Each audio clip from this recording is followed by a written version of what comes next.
What's up, y'all? It's your girl Sakina, and I'm back with another review. This is my review for the Real Housewives of Beverly Hills. This is season 13, episode 13. The girls are down in Barcelona, okay? Look, I gotta get straight into it because y'all already know I'm late with this. Like, the episode comes on tomorrow, so I just gotta hurry up. The girls are on their way to Barcelona, so we see a lot of them packing up and getting ready. Garcelle has glam. I said, okay, with this glam, Garcelle, I'm wondering what you gonna pull off because, you know, I just be wiry. And then we get over to Sutton, and she's talking about how she's bringing this guy. I think he was from the ballet world. She's bringing him on the trip with her because Ivy wants to go. And she's like, well, you can't go, but I am bringing glam. That he understood. And she was like, I'm also bringing, you know, said guy of the ballet world. And I'm thinking, you know, she's inviting him. She pulls out his ashes. And she was saying that she's had his ashes for 12 years and she wants to sprinkle them somewhere in Barcelona to make this trip very meaningful. How meaningful is this man to you if you got his ashes in a Ziploc bag for 12 years?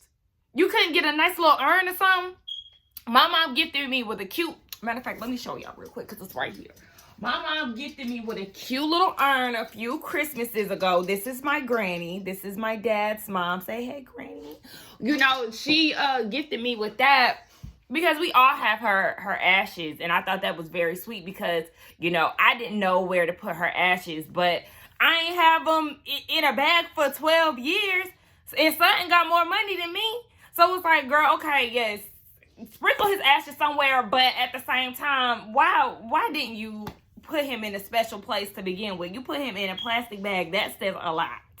So the ladies are in Barcelona, and look, it's like it is just making me want to go on a girls trip, and I'm already, you know, trying to plan something in the background with my friends. I'm just trying to see who is all on board because I just really want to take a trip with my friends. So the ladies are in Spain, and on the way to the Airbnb, Sutton wants to play a game.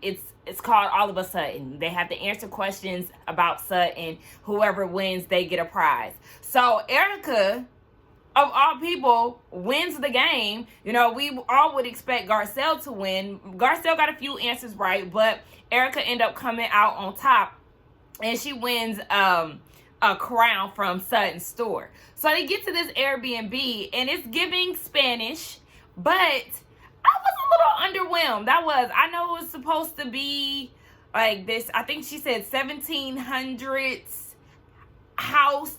But the only thing that I really liked was the, was that not a winery, but like the wine cellar down in the bottom, like the little cave. And they kept some of the old things that were still there. So then the host was like, well, this is actually a haunted place. You might see some ghosts. I might hear some ghosts. And Erica was like, I could actually smell spirits. So I already knew she was going to say that. So, you know, the black girls, Analise and Garcelle, they like, you know, we the first ones to go. So I hope this ain't one of those situations. I don't know. I just kind of wanted a little bit more luxury with this house. This might be one of those situations where, remember on Housewives of Atlanta, Cynthia had planned that trip and they were just disgusted by the house and they end up going to another spot. Maybe that'll be one of these situations, but I don't know. I just really wasn't feeling the house as much as I wanted to.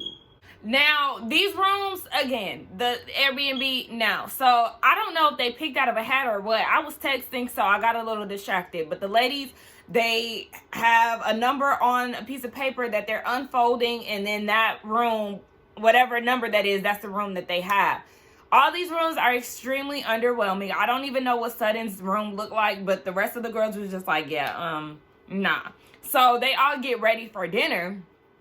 But before then, Dorit, you know, her closet fell apart and, you know, she's getting spooked out by the cameramen and stuff. I said, oh, Lord, is this going to play into her PTSD? Because I just simply cannot. But she's poking fun at Kyle and the things that she's wearing. I actually like the outfit that Kyle came out in. It was cute. You know, she wants to have options. And I feel like it's very rich for somebody like Dorit to be talking about options and certain clothing. Because, girl, I don't know what it is, but this season, Dorit has not been bringing the fashions. And for the fashion, one of the fashion girls of the show to have a tagline about fashion, and she ain't serving looks this season, girl, what's going on? But I liked Erica's look. I like Garcelle's look. Yeah, Garcelle, Kyle, and Erica, those were my top 3 once they all got together to prepare for dinner. And then they had to like make their own drinks too. I don't know. It was just this is Sutton. You got the coin. Where's the luxury? Okay, I'm waiting. Did she just put that in there?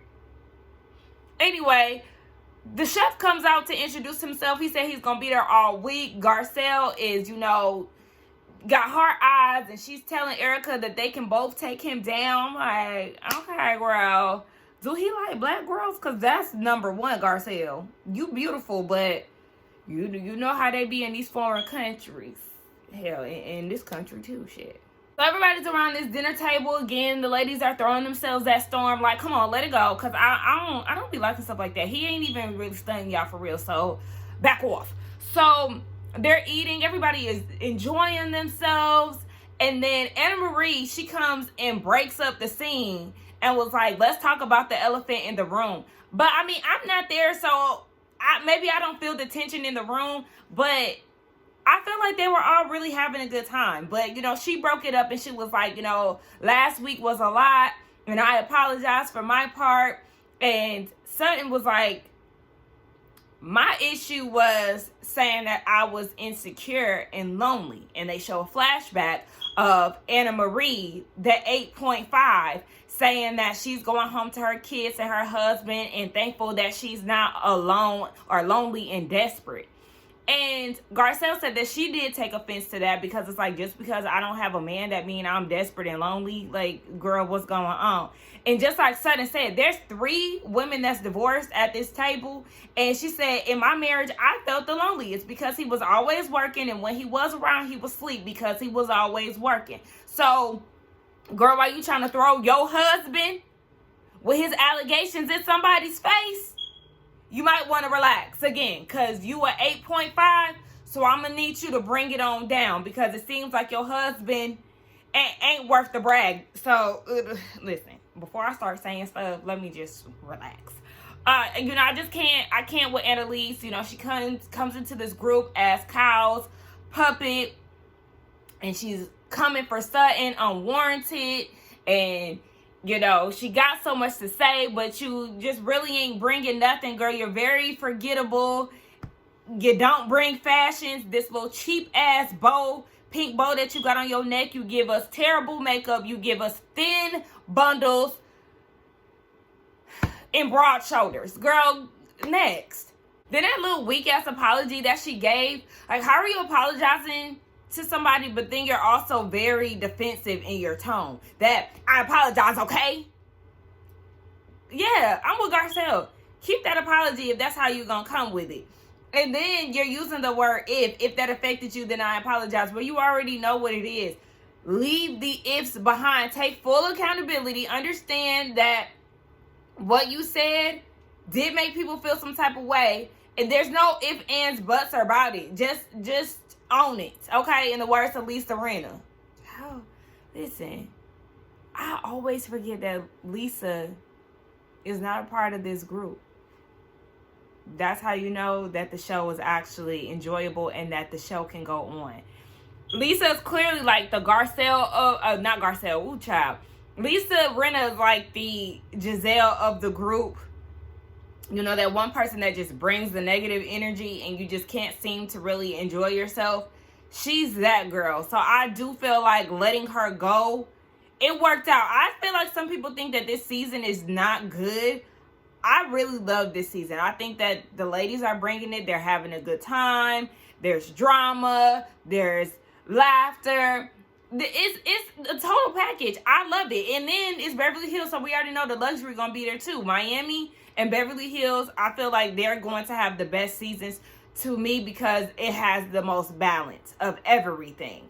Now, we're not gonna get into them other franchises because we already know what they bring. Jersey don't never bring luxury. I kind of feel like we let Jersey slide a lot when it comes down to certain things. Like, yeah, we know that they, real construction based over there. So they got the houses on lock because they husbands be building them. But outside of that, And even with the houses, child, because some of the houses be, they be big, but just because they big, that don't mean they it. Yeah, we need to stop letting the Italian grill slide. Now they get down to Crystal and Analise in this beef. Now Analise said that she met Crystal back in 2022, and when she met her, Crystal told Analise that the girls were unintelligent and shallow. So Crystal was like, first of all, I would never say that to somebody that I just met. And no, I think you all are educated. Well, you know, I was like, we know at this point that Analise has a history of lying. But then I was like, Crystal do got some shit with her too. And then Bravo gave us that good rewind back to a few years ago where she came out of her mouth in her confessional and said that the ladies are not highly educated. So then you got Garcelle saying in her confessional, well, we know that Crystal does have a history of thinking that we're not as smart as she is, not as astute. And they showed plenty of flashbacks of her giving definitions and telling the ladies to Google it and saying, oh, I know this is a big word for y'all, you know, these little digs on their, you know, intelligence. And so it definitely falls in line with what Analise is saying. So I'm going to have to give you this, okay? Thin Wig, I'm going to have to give you this. And Crystal, I mean, you said it, so you just gonna have to own it. Crystal also said that the girls are fake socialites, so this made, you know, Crystal feel some type of way and was like, I wouldn't even call myself a socialite. Yes, I'm social, but I wouldn't claim myself to be that way. And, you know, that got Crystal a little riled up, but did y'all catch Dorit and all the shade that she was throwing at Crystal? I said, all right now, keep that same energy in her face. But we need Crystal to do the same because we know she does a lot in the confessional, but don't say a lot in her face. But one thing I will say is that Analise does have her activated, and we do need a little bit more from Crystal. So I do not mind this situation between the two of them, even though the ladies at the table, they're over it. Kyle just feels like they need to have a one-on-one sit down and air out their problems because she don't want no parts of it. So then Analise goes and says that Crystal needs to basically thank her because she's giving Crystal something to talk about. And see, what Crystal should have did and would have just shut Analise down, she could have just simply been like, says the bitch that was talking about Sutton's esophagus for 2 hours. And that's the only thing that she can bring to this table. That would have shut her down because at the end of the day, you were obsessed with Sutton's esophagus when it had nothing to do with you. So, girl, don't talk about relevancy when you and Crystal ain't too far from each other when it comes down to visibility on this show. The only thing Crystal got over you is the fact that she's been here longer. But the fact is, both of y'all on the same playing field, just been mute and fading into the background the entire season. Since we met you, what, episode 6 or so? And we can do without you, honestly.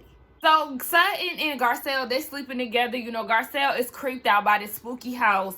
It was a cute little quick scene. I love their relationship. You know, I love seeing the girls have a good time. So, the next day, you got Garcelle going to see Analise, and they're talking about the night before and the issues that Analise has with Crystal, and you see Sutton having a conversation with Crystal. So Analise tells Garcelle that she is telling the truth and that she doesn't lie. This is where I needed those good old Bravo flashbacks because she clearly does lie, and she feels like it's okay. She lied about the eating disorder thing. She lied on Crystal and said that Crystal was the one who said it. Girl, you just be talking out the side of your neck. And then Crystal said that she doesn't believe that any of the girls believe what Analise is saying about, you know, Crystal calling the girls uneducated and fake socialites and all of these things. So then we see Erica Jane and Dorit having a conversation, and they both feel like there is some truth to this situation. And it is some truth to it because, one, Bravo provided us flashbacks of Crystal saying it out of her mouth, and just examples of Crystal thinking that she's actually smarter than them. So this actually does go along with all the things that she's saying. But Analise, you sit here trying to convince Garcelle that you're not a liar. as if Garcelle wasn't there when you lied. On top of that, she was there for you saying the eating disorder thing and then blatantly going and saying that Crystal was the one who said it. So, Garcelle, I think you should take what she's saying with a grain of salt, too. In this, but not necessarily in this situation, because you know Crystal well enough to know that she's capable of saying this said thing, but just know that it's very capable for Analise to just lie off the whim.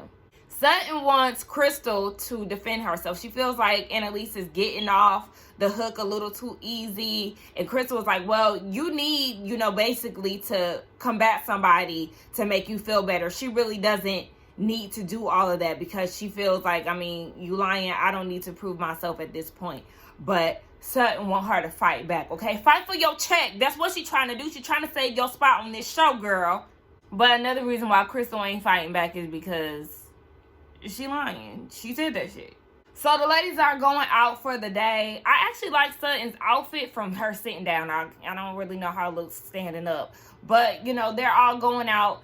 And before they do, Erica wants to tell them about this news that she just got. So basically, those diamond earrings that she was arguing with the girls about last season, the court that it's in, they were saying there's no way to prove that the money that was used to buy those earrings were Tom's client's money. So it's being taken down to a lower court. And Erica feels like, I've been saying all these things to y'all that y'all need to just let the whole thing play out. Don't judge me so quickly. And she feels like, yeah, I'm right in this. Y'all had so much to say. And now look, Garcelle feels like she still wishes that she would have just given the earrings over to give to the victims, for good karma purposes. But Erica ain't, she not doing that, okay? Yeah. She just ain't doing it. Anyway, she feels some type of way because the ladies aren't, super apologetic. They did tell her congratulations, but that's not enough for her. She really wants them to, do more. But girl, we are all over you in this case at this point. We don't care. At this point of this season, we've talked about it for what? 2-3 seasons? We're tired. We're tired. And it was just as tired for Denise to bring it up and try to throw it in your face. Baby, we don't want to hear no more about this case. We don't. Now, they're on their way to church or wherever they're going, and it's a rocky road. It's a lot of turns and things, and they did warn them that they may get car sick. Now, on the ride up, Erica is feeling some type of way. She feels like there was a lot of passion when it came down to the ladies last season, but now that Erica has the win, the ladies are just not showing their support to her. And so she's just trying to tell herself, therapy. And I understand where she's coming from, but voice how you feel about it, and then just move on from it, because like I said, we're tired. And I understand this is something that she lives through every day. This is her life, but we just tired again. We tired. So I feel like she should voice her opinion about it, get that off of her chest, but don't harbor feelings, because it's not going to be good in the long run. So Crystal was feeling car sick.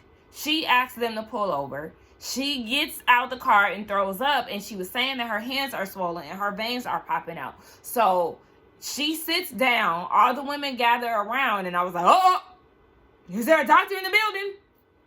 Okay, a nurse? Whatever she want to claim. And Analise comes over to Crystal and was asking if she was okay. And she did notice that her veins were popping out and they were big. And this is where the episode ends. So it's like, is this the thing that's going to bring them together? And it's like, it is weird how they were just going at each other the night before. And now Crystal just might need somebody in the medical field to assist her. I don't know. But that was my review for The Real Housewives of Beverly Hills. Y'all let me know what y'all thought about this episode along with the review. Let's get down in the comments and talk. Don't forget to like, comment, and subscribe to my channel. And I will see y'all in the next one. Bye.